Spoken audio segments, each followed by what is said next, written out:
মকরন্দ রসাৎ অজস্রম নিষ্কিঞ্চনৈ পরমাংশ কুলৈ অসঙ্গৈ জুষ্টাদ গৃহে নিরয়বটমণি বদ্ধ তৃষ্ণাং। আপনারা যমরাজ দ্বাদশ মহাজনের অন্যতম, তিনি এই শ্লোকটি উচ্চারণ করলেন তাদের শিষ্যদেরকে ট্রেনিং দেওয়ার জন্য। তার যে মানে দূতগণ তাদেরকে ট্রেনিং দিলেন যাকে তাকে ধরে নিয়ে আসবে না। যেমন এর আগে বলে দিয়েছে, সাবধান, যদ ভালং গোপীচন্দন লাঞ্ছিতং জলদিন্দন বৎ সোপি ত্যাজ দূরে প্রযত্নত হ। যার কপালে উজ্জ্বল তিলক দেখবে তাকে দূর থেকে দণ্ডবৎ করে পালিয়ে আসবে। ওদেরকে খবরদার ধরে নিয়ে এসো না। বুঝতে পেরেছেন?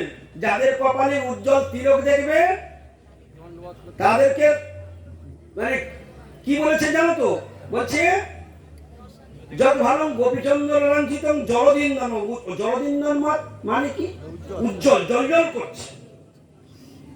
সোপি তেজ দূরে, সোপি তেজ দূরে, তাদেরকে দূর থেকে পরিত্যাগ করবে। প্রযত্নত প্রণাম করতে করতে পালিয়ে আসবে। আনা তো দূরের কথা, দূর থেকে উজ্জ্বল তিলক দেখে প্রণাম করে পালিয়ে আসবে, ধরা তো দূরের কথা। তা কাদেরকে যমদূতগণ প্রণাম করবে? এবার জোরে বলুন। আমি একটু কালা আছে, একটু জোরে বলুন। উজ্জ্বল তিলক তাদের পিছনে বলুন, যাদের কপালে, যাদের কপালে। আর যে কলেন এখন এই সঙ্গের মধ্যে এসেছেন সাধু সঙ্গে, তাহলে তারাও তাড়াতাড়ি করুন, আমায় যেন জম ভস্ত করতে না পারে। গোবিন্দ, আমি কবে তিলক করব? আমি কেন জমালয়ে যাব? আমিও সাধুদের সঙ্গে মিশে যাব। হ্যাঁ, আর ভগবান বলে দিয়েছেন পরিত্রাণায় সাধুনাং। সাধুদের দলে প্রবেশ করলেই তোমার ভাগ্য খুলে যাবে। সাধুদের এত মানে একজন ডাকাত সে দৌড়ে এসে হরিনামের আসরে ঢুকে গিয়েছে, পিছন থেকে পুলিশ তাড়া করেছে। সেই ডাকাত পুলিশ তাড়া খেয়ে একদম হরিনামের আসরে বসে গিয়েছে। আর ওদিকে তখন ফোঁটা দেওয়া হচ্ছিল, চন্দনের ফোঁটা দেওয়া হচ্ছিল। ও বেটা যেই বসেছে সঙ্গে সঙ্গে ফোঁটা পড়েছে। আর পুলিশরা ছুটে এসে দেখে যে খুঁজছে, কোথায় গেল? এ তো সকলের কপালে ফোঁটা। হ্যাঁ, সকলের কপালে ফোঁটা। তখন দেখছে কি বাবা, কোথায় গেল কোথায় গেল? বলছে না, এ তো এক্ষুনি এসেছে, কেন এক্ষুনি ফোঁটা পড়বে? তাহলে এর মধ্যে নেই, তার অন্যদিকে চলে গেছে। ও তখন এরকম হচ্ছে, মানে ওর ভিতরে হ্যাঁ একদম শ্রীনা বসে আছে, কত আদর করে জানো হরি কথা শুনছে, বুঝলেন কিনা? পুলিশরা দিক ওদিক দেখে দেখে সকলের কপালে, কার কপালে ফোঁটা নেই, কার কপালে ফোঁটা নেই, দেখি সকলের কপালে ফোঁটা আছে। দেখলো আর পুলিশরা বলে চল ওই দিকে, চল চল চল ওই দিকে, গৌর প্রেমানন্দে হরি হরি বল। আচ্ছা, ওই বেটা ডাকাত কি সাধু নাকি? তখন সেই ডাকাতের চৈতন্য ফিরলো, হায় হায়, আমি সাধু নই, যদি শুধু সাধুদের ভেতরে ঢুকে বসে একটা ফোঁটাতে আমার জীবন বেঁচে যায়, তাহলে যারা সারা জীবন আদর করে ভগবানকে ডাকে, আরতি করে আর সেবা করে, পূজা করে, তাদের কি দুর্গতি লাভ হয়, জীবনে লাভ হয়। চেতনা ফিরে গেল। ওই ডাকাত সারা জীবনের জন্য ডাকাতি ছেড়ে দিল, দিয়ে সাধুর দলে নাম লিখিয়ে সাধু হয়ে গেল। গৌর প্রেমানন্দে। এই জন্য যমরাজ বলে দিলেন, খবরদার, যার কপালে তিলক আছে তাকে কখনো আমার কাছে ধরে নিয়ে আসবে না। কাদেরকে ধরে নিয়ে আসবে? তান অনেদ্যং, তান অনেদ্যং। যে যত জোরে বলবে তার তত বেশি ফল, যে ফিস ফিস করে বলবে তার ফিস ফিস ফল। তান অনেদ্যং অসত বিমুখান মুকুন্দ পদারবিন্দ মকরন্দ রসাৎ অজস্রম নিষ্কিঞ্চনৈ পরমাংশ কুলৈ অসঙ্গৈ জুষ্টাৎ গৃহে নিরয়বটমণি বদ্ধ তৃষ্ণাং। যমরাজ যা উচ্চারণ করেছিল 18,000 শ্লোকের একটা শ্লোক আপনারা কুটিলা দাসীর বাড়িতে নাম হট্টে শ্রবণ করলেন এবং মুখে কীর্তন করলেন। আচ্ছা, এটা কি ভাগ্য নয়? তাহলে নাম হট্টে রবিবার করে সকলের আসা উচিত কিনা? এর লাভ আছে। জীবনে কোনোদিন বাড়িতে ভাগবত খুলতেও পারবেন না, আর যদি বা খোলেন পড়বার জন্য রুচি থাকবে না, আর পড়েও বুঝতেও পারবে না। আর কোথায় আছে এই শ্লোক খুঁজেও পাবে না, আর পড়লে অনুভব করতে পারবে না, দাঁত ফোটাতে পারবে না, তোমার উচ্চারণ তো দূরের কথা। কি ঠিক কিনা? এই জন্য এই পারমার্থিক স্কুল নামহট্ট, আমাদের দক্ষিণ 24 পরগনা গৌরী মিশন নামহট্ট সংঘ একটা শিক্ষার একটা পরম স্থান। নামহট্ট সারা জগতে চলছে। সেখানে বেশিরভাগ দেখা যায় যে কোনো একটা লীলা পরিবেশন করা হলো, তত্ত্বকথা কম হয়, লীলা পরিবেশনটা একটু বেশি হয়। কিন্তু এখানে ভাগবতের মর্মভেদী তত্ত্বকথাগুলি আমাদের নামহট্টের মধ্যে পরিবেশন করা হয়, যা কথা শুনলে হৃদয়ের সমস্ত মল দূরীভূত হয়ে যায়। হ্যাঁ, অজ্ঞানতার অন্ধকার কেটে যায়, দিব্য জ্ঞানের আলোক হৃদয়ে জ্বলে ওঠে, দিব্য জ্ঞান হৃদয়ে প্রকাশিত, দিব্য জ্ঞান হৃদয়ে প্রকাশিত। তবে দেখুন যমরাজ কি বলে দিলেন, তাদেরকে আমার কাছে ধরে নিয়ে আসো। বলছে যারা নিষ্কিঞ্চনই পরমাংশ কুলই। নিষ্কিঞ্চনই, নিষ্কিঞ্চনের কথা উল্লেখ করছেন। নিষ্কিঞ্চন মানে কি? কাদেরকে নিষ্কিঞ্চন বলে অভিহিত করলেন যমরাজ? প্রশ্ন, কাদেরকে নিষ্কিঞ্চন বললেন? কাদেরকে তিনি পরমহংস কুল বললেন? দুটো শব্দ, নিষ্কিঞ্চনৈর পরমহংস কুলৈর অসঙ্গই। অসঙ্গই, অসঙ্গই মানে সঙ্গ করে না, অসঙ্গই মানে সঙ্গ করে না। কাদের সঙ্গ করে না? নিষ্কিঞ্চন পরমহংস কুল। নিষ্কিঞ্চন কাদের বলে? খুব মন দিয়ে শুনবে, আজকে যদি শুনে ভুলে যাও, এই যে বলা হচ্ছে ফের লাস্টে প্রশ্ন হবে, হয়তো এই শ্লোকের উপরে ফের প্রশ্ন ধরা হবে। খুব মন দিয়ে শুনবে, কে বলতে পারবে হাত তুলবে। নিষ্কিঞ্চনই পরমহংস কুল। নিষ্কিঞ্চন শব্দের অর্থ হলো যাদের সংসারের কোনো কামনা বা বাসনা আর নেই, সংসারের কোনো পার্থিব বস্তুর প্রতি যার আর কোনো আসক্তি নেই। খুব মন দিয়ে শুনবে কিন্তু। নিষ্কিঞ্চন শব্দের কি অর্থ দাঁড়ালো? এই সংসারের কোনো পার্থিব বস্তুর প্রতি আর যার আসক্তি নেই, এই সংসারের প্রতি যার আর কোনো কামনা বাসনা নেই, তিনি হলেন নিষ্কিঞ্চন। পরমহংস কুলকে, পরমহংস কাদের বলে? পরমহংস কাদের বলে? পরমহংস, হংস মানে হাঁস, পরম মানে শ্রেষ্ঠ, অর্থাৎ রাজহংসের ন্যায় যারা দুধ এবং জলকে আলাদা করবার ক্ষমতা যাদের মধ্যে রয়েছে। হরে কৃষ্ণ। তোমার কেউ দেখতে পাচ্ছ না একটুখানি? গৌর ব্রহ্মানন্দ হরি হরি হরি বল। পরমহংস কুলই, পরমহংস অর্থাৎ যারা রাজহংসের ন্যায় দুধ এবং জলকে আলাদা করতে পারে। যারা, এই কথার অর্থ কি? এই দুধ আর জল আলাদা করার অর্থ কি? যেমন আমাদের কাছে যদি শাস্ত্র দেওয়া হয়, আমরা শাস্ত্রের মধ্যে যা পড়ে যা বুঝবো, সেই শাস্ত্রটা গুরুদেব যদি পড়েন তাহলে গুরুদেব যা বুঝবে দুজনার বোঝার কোয়ালিটি এক হবে তো? আমাদের পড়ে বোঝা আর গুরুদেবের পড়ে বোঝা দুটো আকাশ জমিন তফাৎ হবে।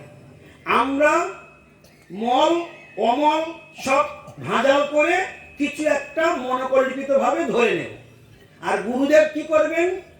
মলটাকে বাদ দিয়ে দেবেন, অমলটাকে তুলে নেবেন, অর্থাৎ একদম সারটাকে তুলে নেবেন। এটা যারা নিয়ে তুলে নিতে পারে, শাস্ত্র থেকে মন্থন করে তুলে নিতে পারে, তারা হলো পরমহংস। এইরকম পরমহংস কুলই অসঙ্গই, এইরকম মহাজনের সঙ্গ পরিত্যাগ করে। কে বলছেন? কে বলছেন? জয় বলুন।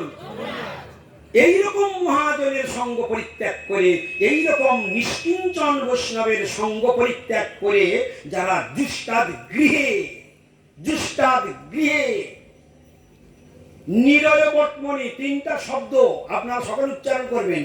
জুষ্টাদ গৃহে নিরয় বটমণি বদ্ধ তৃষ্ণান বদ্ধ তৃষ্ণা মানে কি?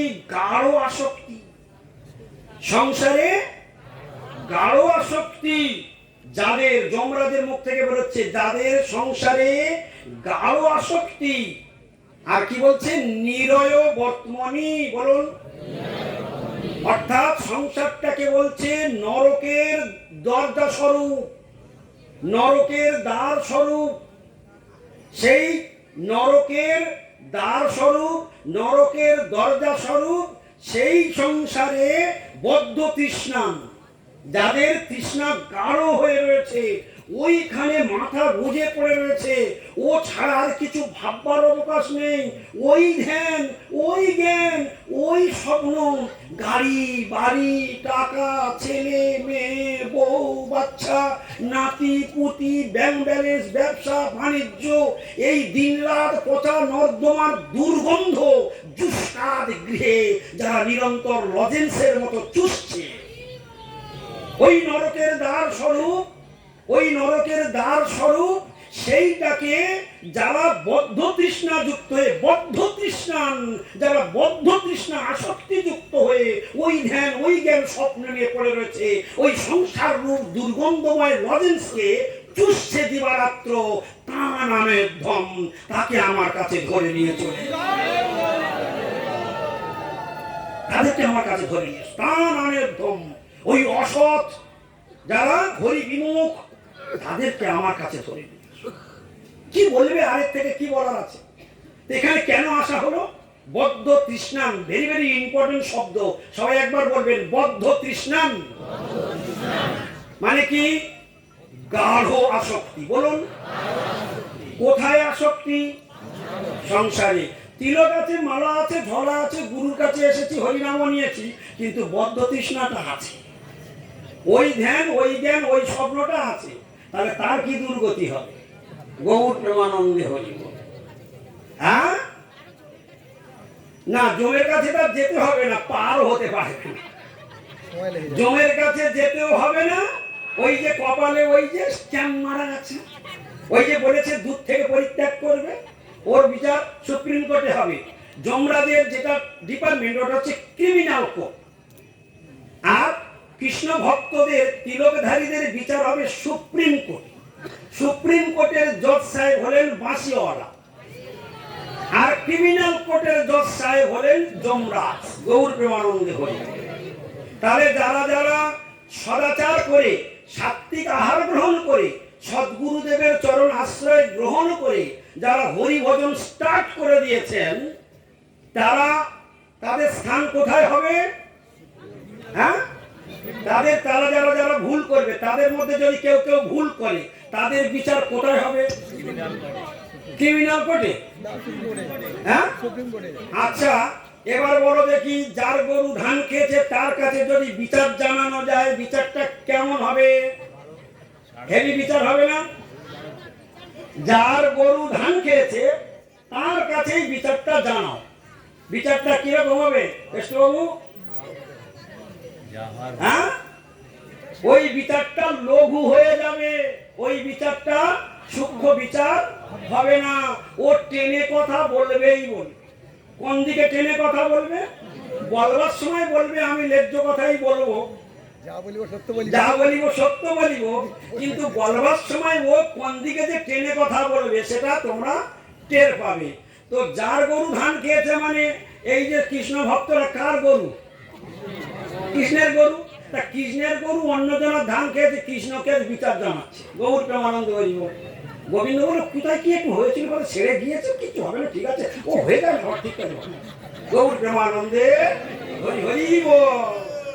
এবার বুঝতে পারছো, সুপ্রিম কোর্টের বিচার ওই রকম ঢিলে ঢালা বিচার। গোবিন্দের কাছে যে বিচার হবে, ঢিলে ঢালা বিচার। গোবিন্দ তো অদোষ দর্শী, গোবিন্দ দোষ দেখতেই পায়। গোবিন্দ হচ্ছে দয়ার সাগর, করুণার সাগর। এমন দয়াল আর জগতে কোথাও পাবে না। সেই দয়ালু আবার গৌর রূপে, আবার নিতাই রূপে। ওরে বাপ রে বাপ! ওই জন্য তো মহাজন প্রাণ ভরে গেয়ে উঠলো। সব মহাজনগণ যারা চিনেছে তারা বলছে, অবতার সার গোরা অবতার, কেন না ভজিলি তারে। হ্যাঁ, অবতারের অবতারী শ্রী গৌরাঙ্গ আমার।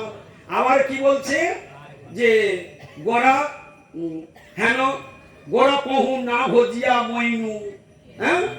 আবার কি বলছে, ঘুষিতে রহিল আমার যত যত অবতার সার, ঘুষিতে রহিল আমার গোড়া অবতার। হ্যাঁ, বলছে কি না এরকম, যদি গৌর না হইতো তবে কি হইতো, কেমনে ধরিতাম দে, সবটাই গৌরের গুণগান হচ্ছে, ঠিক কি না। আর ওদিকে বলছে দয়াল নিতাই চৈতন্য বলে নাজরে আমার মন, নাজরে আমার মন ওরে দুষ্ট মন, দয়াল নিতাই চৈতন্য বলে নাজরে আমার মন। একে তো দয়ালু, তার উপর আবার উদার গৌরাঙ্গ, তার উপরে আবার উদার গৌরাঙ্গ, কোনো দোষ দেখতেই পায় না। ওই জন্য যার আছে গৌর চরণ তার কি করবে, ওই সমস্ত পাপ রাশি আদি কিচ্ছু করতে পারবে না যার গৌর চরণ বর্তে আছে। যেখানে তৃষ্ণা যদি বাড়াতে হয়, ওই সংসারের পচা নর্দমাতে বদ্ধ তৃষ্ণা যুক্ত না হয়ে আমাদের কি হবে, প্রীতি তদ বসতি স্থলে আসক্তি তদ গুণাখ্যানে। তাহলে কোথায় আসক্তি, কোন জায়গায় থাকবে, তাহলে ভগবানের চরণে আসক্তি থাকবে। আসক্তি তদ গুণাখ্যানে, গুণাখ্যান সবাই বলুন। গুণাখ্যান মানে কি, গুণের বর্ণ। গুণাখ্যান মানে গুণযুক্ত লীলা, গুণযুক্ত লীলা। আখ্যান মানে লীলা, আখ্যান মানে কাহিনী, আখ্যান মানে কাহিনী। সেই গুণের লীলা, গুণের আখ্যান, গুণের কাহিনী শোনবার জন্য এই এত চাতক পাখি এসেছে, ভগবানের কিছু গুণের কথা শুনবে বলে, তাই না। ভগবানের কত গুণ, কত গুণ। আবার সেই ভগবানের প্রত্যেকটা লীলা আবার কি অচিন্ত, কি লীলা, অচিন্ত তার লীলা। আবার প্রত্যেকটা তার লীলা কি বলে বিক্রমপূর্ণ, আর তার লীলাগুলো কি বিক্রমপূর্ণ। বলে কিরকম বিক্রমপূর্ণ, যেমন গিরিরাজ গোবর্ধন ধারণ লীলা। আচ্ছা, ওটা কতক্ষণের মধ্যে ডিসিশন নিয়েছিল, যেদিন ইন্দ্রদেব প্রবল বর্ষণ, গোকুলকে চিরকালের জন্য ম্যাপ থেকে নাম মুছে দেয়, কি ডিসিশন নিয়েছিল, ম্যাপে গোকুল বলে কোনো নাম থাকবে না, এই ডিসিশন নিয়েছিল ইন্দ্রদেব। আর ডাকবে তো ডাকবে, কাদেরকে ডেকেছিল জানো, প্রলয়কালীন যে মেঘ, প্রলয়কালে যে মেঘগুলো বৃষ্টি প্রদান করে, সম্বর্তক আদি মেঘ, তাদের নাম সম্বর্তক, শ্রেষ্ঠ মেঘ, মানে পিলারের মতো জলের ফোঁটা, এই জলের ফোঁটা না। দেখবেন অনেক সময় আমাদের যে সময় বৃষ্টি হয়, এক একটা সময় যখন খুব বড় ফোঁটা পড়ে, যেমন আপনার খালি গায়ে থাকলে দেখবেন আপনার পিঠ চড় চড় করে জ্বলে উঠবে, এমন বৃষ্টি মাঝে মাঝে দু একবার হয় না। বলছে প্রলয়কালীন বৃষ্টি পিলারের মতো বৃষ্টি হয়। সে কিরকম বৃষ্টি, সেই সম্বর্তকারী মেঘকে ডেকেছে ইন্দ্রদেব, গোকুল নামটা নিশ্চিহ্ন করে দাও, ম্যাপ থেকে ডিলিট করে দাও, আর কোনো শব্দ থাকবে না, আমার বিরুদ্ধে যুদ্ধ ঘোষণা, আমাকে অপমান করা, স্বাদ মিটিয়ে দেবো, গৌর প্রেমানন্দে হয়ে ব্যাস। প্রলয়কালীন সারা গোকুলবাসী চিন্তা করছে, সারা গোকুলবাসী একদম ক্রন্দনের রোল উঠে গেছে, কানাই রক্ষা করো, কানাই রক্ষা করো, কানাই কানাই কানাই। গোবিন্দের স্মরণ নিয়ে নিয়েছে, আর গোবিন্দের স্বভাব হলো, গোবিন্দের স্বভাব হলো শরণাগত পালক। গোবিন্দের স্বভাব কি, আমার গোবিন্দের গুণের কথা আর কি বলবো, গোবিন্দের গুণ দেখবে, যে গোবিন্দকে 2000 গালাগালি করেছে, গোবিন্দের কটা গালাগালি করেছে, শিশুপাল কতগুলো গালাগালি করেছিল, গোবিন্দ এমন তার গুণ, এমন তার গুণ, 2000 গালাগালি করেছে, 2000 গালাগালি করে নিয়ে, আর তারপরে 2001 বারের মাথায় চরণে পড়ে বলছে গোবিন্দ ক্ষমা করে দাও, ভুল হয়ে গেছে। গোবিন্দ সঙ্গে সঙ্গে ক্ষমা করে দেয়, গৌর প্রেমানন্দে হয়ে। আচ্ছা, এটা কি গুণ না দোষ, এটা আমার গোবিন্দের কি, এগুলো তার গুণ, তার এত গুণ, এত গুণ, এত গুণ। আচ্ছা, ওই যে গজ, যখন গজ আর কুম্ভীরের লড়াই হচ্ছিল, তা তখন 1000 বছর ধরে যুদ্ধ হচ্ছে, যুদ্ধের শেষে যখন হাতির বল সব শেষ, এইবার মৃত্যু মুখে পতিত হবে, এমন সময় ভগবানের কথা মনে পড়েছে পূর্বজন্মে যে প্রত্যেক দিন অর্চন করত আর ভগবানের স্তবস্তুতি করত, সেই স্তবস্তুতিগুলো মনে পড়ে গেছে। আর সেই স্তবস্তুতি করতে করতে যে এবার আমার আর বাঁচার কোনো রাস্তা নেই, তৎক্ষণাৎ সুর দিয়ে একটা পদ্ম ফুল তুলেই মাত্র গোবিন্দকে অর্পণ করেছে। গোবিন্দ, আর আমার বাঁচার রাস্তা নেই, তুমি রক্ষা করো। বৈকুণ্ঠ থেকে গোবিন্দ কি দ্রুত গতিতে এসেছিল নারায়ণ হরি অবতারে, তা আপনারা কল্পনাও করতে পারবেন না। গরুরকে বলছে, গরুর তাড়াতাড়ি চলো, আমার ভক্ত শেষ হয়ে যাবে, আর আমার ভক্ত যদি মরে যায় তাহলে আমার নামে কলঙ্ক হয়ে যাবে, তাড়াতাড়ি চলো, তাড়াতাড়ি চলো। গরুর ছুটছে, গরুর ছুটছে, গোবিন্দ বলছে হচ্ছে না, আরো জোরে চলো, আরো জোরে চলো। চলতে চলতে গোবিন্দ আর গরুরা দ্রুত গতিতে দৌড়াতে পারছে না। গোবিন্দ গরুরের পিঠে থেকে লাম মেরে গরুরের থেকে দ্রুত গতিতে বাতাসে ভাসতে ভাসতে চলেছে। এক গোবিন্দের উড়ানিটা আকাশ মার্গে উড়ে বেড়াচ্ছে, গরুর একদিকে উঠছে আর গোবিন্দ দ্রুত গতিতে আরো উড়ে তার থেকে দূরে গড়ি চলে গেল। গিয়েই মাত্র সেই গজকে একবার সুপটাকে ধরে বাম হাতে তুলে ডানায় টেনে তুললেন, তখন সেই কুম্ভীর ওই হাতির পাটা কামড়ে ধরে রয়েছে। দুজনকে একসঙ্গে তুললেন, সঙ্গে সঙ্গে চক্র দিয়ে কুম্ভীরের গলাটা আগে কেটে দিলেন। যেই কুম্ভীরের গলা কেটে দিলেন, তখন সেই কুম্ভীর থেকে একটা দিব্য মূর্তি পুরুষ আবির্ভূত হয়ে গোবিন্দকে প্রণাম করলেন, গোবিন্দকে পরিক্রমা। তারপর হস্তির রূপ থেকে আরেকজন দিব্য পুরুষের জন্ম হলো। সুখদেব গোস্বামীপাদকে পরীক্ষিত মহারাজ জিজ্ঞাসা করলেন, প্রভু এরা দুজনে কারা? এরা দুজনে কেন এই অভিসম্পাদ প্রাপ্ত হয়ে পড়েছিল? কেন এরা কুম্ভীর হয়ে বা এই গজ হয়ে পড়েছিল? আপনি কৃপা করে যদি এর এই সমাধান দেন, তাহলে আমি আমার জীবনটা ধন্য হয়। তখন সুখদেব গোস্বামীপাদ ধীরে ধীরে তার লীলাগুলি বলতে থাকলেন। তাহলে দেখুন ভগবানের কত গুণ। একবার মাত্র ভগবান তো বৈকুণ্ঠে ছিলেন, সেই পরমেশ্বর ভগবান তৎক্ষণাৎ কি করে দ্রুত গতিতে তাকে রক্ষা করলেন। এ বিশ্ব সংসারে একজন দেখাও কে এইভাবে রক্ষা করতে পারে? কে রক্ষা করতে পারে? এমন একজনকে দেখাও। এমন গোবিন্দকে তোমরা হাসপাতালে যখন ভর্তি হও, তোমার স্বামীর উপর ভরসা করো, তোমার স্বামী কি তোমায় বাঁচাতে পারবে? এই রতন টাকার কত কোটি টাকা, এত কোটি টাকা খরচা করে 2 বছর আয়ুটা কিনে বাড়ি নিতে পারলো না। হ্যাঁ, সব টাকা রোজগার করলো, কিন্তু সে টাকা তো আয়ু দিতে পারলো না। ধনে যদি প্রাণ দিত, ধনী রাজা না মরিত, ধরা বড় হইত রাবণ। রাবণ তো ধরা ধরে অমর হয়ে থাকতো। সেই রাবণ কি বাঁচতে পারলো? রতন টাকা কি বাঁচতে পারলো? অনিল আম্বানি কি ওই টাকার দ্বারা বাঁচতে পারবে? 5 মিনিট আয়ু কিনতে পারবে, 1 মিনিট আয়ু কিনতে পারবে, 1 সেকেন্ড আয়ু কিনতে পারবে কোটি টাকা, কোটি কোটি টাকা দিয়ে। তারা দেখছেন তো ভগবানের মার, দুনিয়ার মার। তুমি কোটি কামাও, কোটি ডলার কামাও, কোটি পাউন্ড কামাও, কিন্তু নির্দিষ্ট তারিখে তোমাকে এই সংসার থেকে বিদায় নিতে হবে। এটাই ভগবানের বিধান, এটা নির্মম বিধান। এই বিধান কেউ এড়াতে পারে না। তাহলে ভরসা যদি করতে হয়, কার উপরে করা উচিত? ভগবানের উপরে করা উচিত। কেন আপনারা এই যে নামহট্টে যারা এসেছেন ভক্তগণ, আপনারা আর এই ভুল করবেন না। আপনারা তাড়াতাড়ি জাগুন, তাড়াতাড়ি সাত্বিক আহার গ্রহণ করা শুরু করে দিন, একাদশী ব্রত কথা শুরু করে দিন। ভগবানকে তুলসী মহারানীকে 4 বার করে পরিক্রমা করুন, জল দিন। আর সাধুরা যেখানে যেখানে নামের হাট খুলে বসে, তাড়াতাড়ি দড়ি ছেঁড়া হয়ে ভোর ভোর উঠে নামহট্টের দিনে ভোর ভোর উঠুন। উঠে সমস্ত কাজকর্ম সেরে সংসার রেডি করে দিয়ে তাড়াতাড়ি নামহট্টে বেরিয়ে পড়ুন।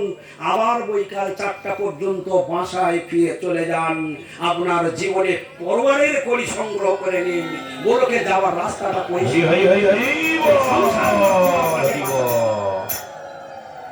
ওই পচা নর্দমার সংসার আপনাকে বাঁচাতে পারবে না। বাঁচাতে যদি হয় একমাত্র হরি বিনা গতি নাই, গতি নাই, গতি নাই। তাই মহাজন বললেন, ওরে ওরে ভজ রে ভজ রে আমার মনয়তি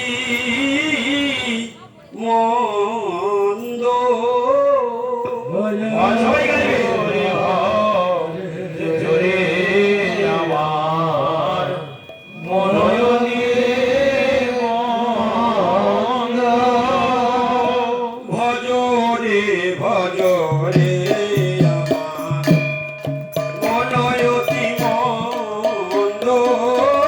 ভজ রে ভজ রে আমার মন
গুরু নিত্যানন্দ ভজ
দেখুন, ভজরে ভজরে আমার মন অতি মন্দ, আমার মনটা অত্যন্ত মন্দ। ভাগবতী কলম দিয়েছেন ব্যাসদেবজি, প্রায় অল্প আয়ুষ সভ্য কলহস্মিনী যুগে জনা মন্দা সুমন্দ মতয় মন্দ ভাগ্যাহী উপদ্রুতা। কতবার মন্দ শব্দটা উচ্চারণ করলেন কলিযুগের মানুষের স্বভাব চরিত্র বর্ণন করবার জন্য। মন্দা সুমন্দ মতয় মন্দ ভাগ্যাহী, কতগুলো শব্দ। কি বলছে? মন্দা, অর্থাৎ মন্দা মানে নিতান্ত অলস। নিতান্ত অলস। কিসে অলস? হরি ভজনে অলস। সব করবে, হরি আরাধনাটা করতে চাইবে না। আর কি বলেছে? সুমন্দ মতয়, সুমন্দ মতয়, মন্দমতি। মন্দমতি মানে খারাপ মন্দ, খারাপ মন। আর তার আগে জুড়ে দেওয়া আছে সু, সু মানে অত্যন্ত। কিরকম মন্দমতি? অত্যন্ত মন্দমতি কলিযুগের মানুষ, সুমন্দ মতই। আর কি বলেছে জানো? মন্দ ভাগ্যাহী। সবাই একবার বলুন, মন্দ ভাগ্য মানে কি তোমরা বুঝতে পেরেছো? মন্দ ভাগ্য মানে ভাগ্য অত্যন্ত মন্দ, খুব খারাপ। আর হি মানে অবশ্যই। তাহলে মন্দ ভাগ্যাহী মানে কি হলো? অবশ্যই মন্দ ভাগ্য। এটা ব্যাসদেবজির কলম, কোন সাধারণ কলম নয়। আর সাধুরা কি করছে? সেই মন্দ ভাগ্যকে উত্তম ভাগ্যে পরিণত করবার চেষ্টা করছে। অত্যন্ত মন্দমতিকে সদ্বুদ্ধিযুক্ত মন তৈরি করবার চেষ্টা করছে, শুদ্ধ মন তৈরি করবার চেষ্টা করছে। অত্যন্ত যারা হরি ভজনে অলস, ভোরবেলা উঠতে চায় না, স্নান করতে চায় না, কাঁথা কম্বল ব্ল্যাঙ্কেট মুড়ি দিয়ে শুয়ে থাকে, তাদেরকে বিছানা থেকে টেনে বের করে তাদেরকে স্নান করিয়ে তিলক করে গোবিন্দের সামনে নিয়ে কীর্তনে বসাবার চেষ্টা করছে। সাধুদের মতলবগুলো কিরকম দেখতে পাচ্ছেন? তাহলে মন্দ ভাগ্যকে সৌভাগ্যে পরিণত করবার জন্য, মন্দমতিকে শুদ্ধমতি করবার জন্য, আর হরিভজনের অলসকে নষ্ট করে দিয়ে তাকে হরিভজনে যুক্ত করাবার জন্য সাধুদের প্রচেষ্টার শেষ নেই। তাই তারা গ্রামে গঞ্জে শহরে নগরে তোলপাড় করে প্রত্যেক গ্রামে গ্রামে সভা বসাচ্ছে এবং ভগবানের দিব্য বাণী প্রচার করে আপনাদের আমাদের সকলের জীবনকে ধন্য। তাহলে আসক্তি তৎ গুণাখ্যানে, কার গুণে আমাদের আসক্তি থাকতে হবে? ভগবানের গুণে। আর আমাদের এখন কোথায় আসক্তি আছে? যমরাজ বললেন বদ্ধ তৃষ্ণা। দুটো শব্দ একদম মার্ক করে চলে যান আজকে, দুটো শব্দ মুখস্থ করে নাও। হরে কৃষ্ণ। বদ্ধ তৃষ্ণান, বলো। এই শব্দটি কে উচ্চারণ করেছেন? কে বলবেন? হাত তুলবেন। এই শব্দটি যমরাজ। আর আসক্তি তৎ গুণাখ্যানে, এই শব্দটি কোথা থেকে এসেছে? আসক্তি তৎ গুণাখ্যানে, এটা বৈষ্ণবের যে কোয়ালিটি, সেই সব বর্ণন করতে গিয়ে এই কথা বলেছেন, যারা ভগবানকে পেতে চায় তাদের এই গুণ থাকতে হবে। সর্বদাই তার মনের মধ্যে কি থাকবে? আসক্তি। কিসে আসক্তি? আর কি গুণের কথা বলা হয়েছিল? আশা বন্ধ।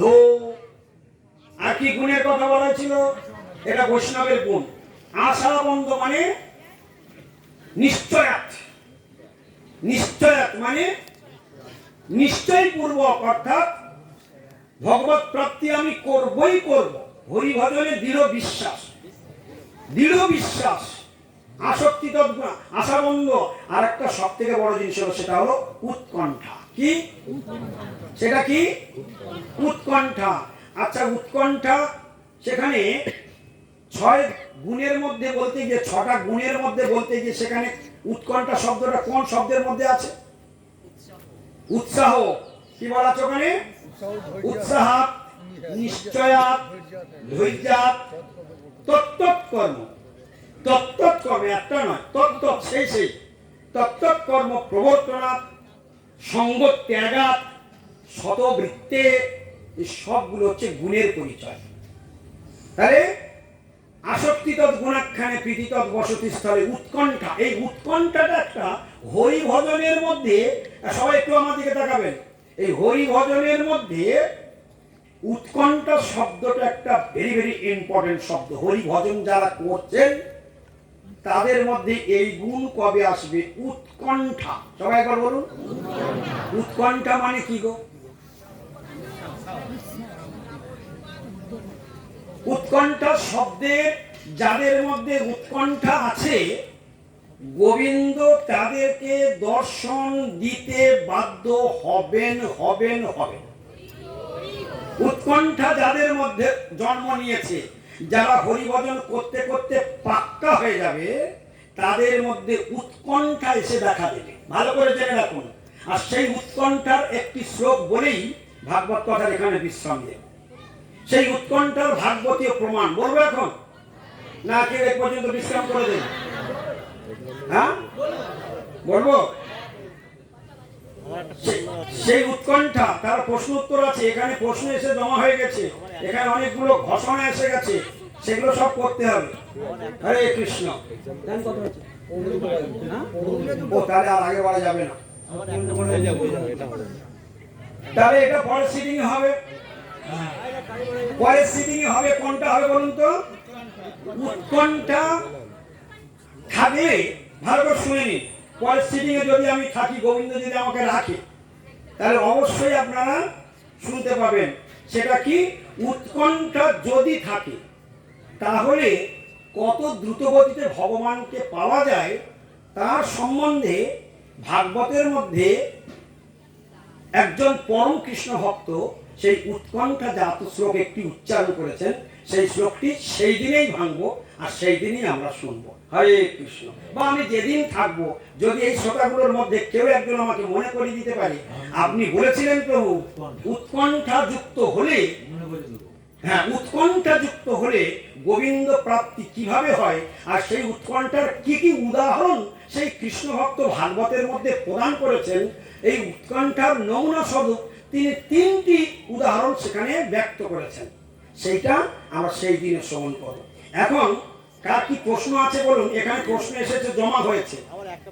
একটা প্রশ্ন, কি প্রশ্ন বলুন? এক প্রশ্ন উত্তর হবে। ভগবানকে অর্ধক্ষজ বলা হয় কেন? হ্যাঁ, ভগবানকে অর্ধক্ষজ বলা হয় কেন? এক্ষুনি একটা প্রশ্ন এসেছে, ভগবানকে অধক্ষজ বলা হয় কেন? হরে কৃষ্ণ। ভগবানকে অধক্ষজ কেন বলা হয়? এই প্রশ্নের উত্তর আমাদের গুরু ভাই বোন যারা বসে রয়েছেন এর মধ্যে কে কে জানেন এই অধক্ষজ কেন বলা হয়? তারা হাত তুলুন। না, হাত নামাবেন না, হাত তুলুন, হাত তুলে রাখুন। 2 জন 3 জন 4 জন হাত তুলেছে। অধক্ষজ, কারণ এই কথা বহুবার আলোচনা হয়েছে। আদিত্য বাবু, আপনি উঠে দাঁড়ান। এই অধক্ষজ কাকে বলে আপনি বলুন। ব্যাস, আচ্ছা, বসে যান। হরে কৃষ্ণ।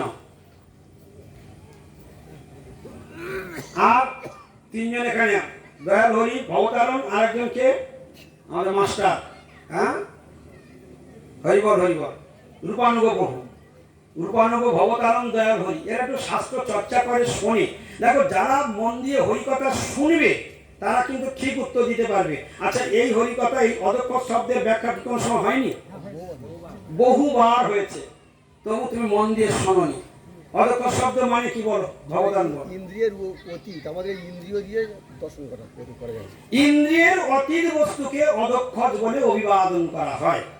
ইন্দ্রিয়ের অতীত বস্তু কি? রূপানুগ প্রভু, একই দয়াল হরি না কিছু বলবে না না দয়াল হরি আরো কিছু বক্তব্য আছে মনে হয় চুপ করে আছে জড় ইন্দ্রিয় যারা যাকে জানা যায় না তিনি ওই তার মাঝে একই কথা বলে গৌর প্রেমানন্দে হরি হরি বল। তাহলে মোটামুটি একটা কথা সকলে শুনে রাখো, অদক্ষজের বিপরীত শব্দ কি কে বলতে পারবে? ভগবানের একটু আগে আলোচনা হয়েছে, ঠিক প্রশ্ন করেছে, অদক্ষ শব্দটাকে উচ্চারণ করাতে আছে ব্যাপার। এখন আমার আমার থেকে প্রশ্ন, অদক্ষজের বিপরীত শব্দ কি কে বলতে পারবে? ও বিশ্বজিৎ প্রভু হাত তুলেছে। আচ্ছা দয়াল হরি, দেখুন শিক্ষা কারে বলে? শিক্ষা লাভ করতে হবে, টোটো করে ঘুরে বেড়ালে হবে না, শিক্ষা লাভ করতে হবে। যেদিন যেটা হবে সেই দিন সেটা যদি শিখে নিতে পারো, যদি ডায়রি নোট করতে পারো, জীবন ধন্য হয়ে যাবে। আর ভগবানের প্রত্যেকটা শব্দ বলেছিলাম না, পারমার্থিক শব্দ, এটা সংসারের কোনো ভাষা নয়। এই শব্দ সম্বন্ধে যার জিজ্ঞাসা আসবে ধীরে ধীরে, সে ভাগবত কথা কীর্তন করতে পারবে। যে যত ভালো এক্সপার্ট শ্রোতা, সেই পরবর্তীকালে তার মুখ থেকে ভাগবত কথা বের হবে। তাহলে অদক্ষজের বিপরীত শব্দ কি বিষয় প্রভু? অক্ষজ। কি দেখো দুজনে ঠিক বললো, অক্ষজ। সবাই বলো অক্ষজ আর অদক্ষজ। অক্ষজ মানে অতীত বস্তু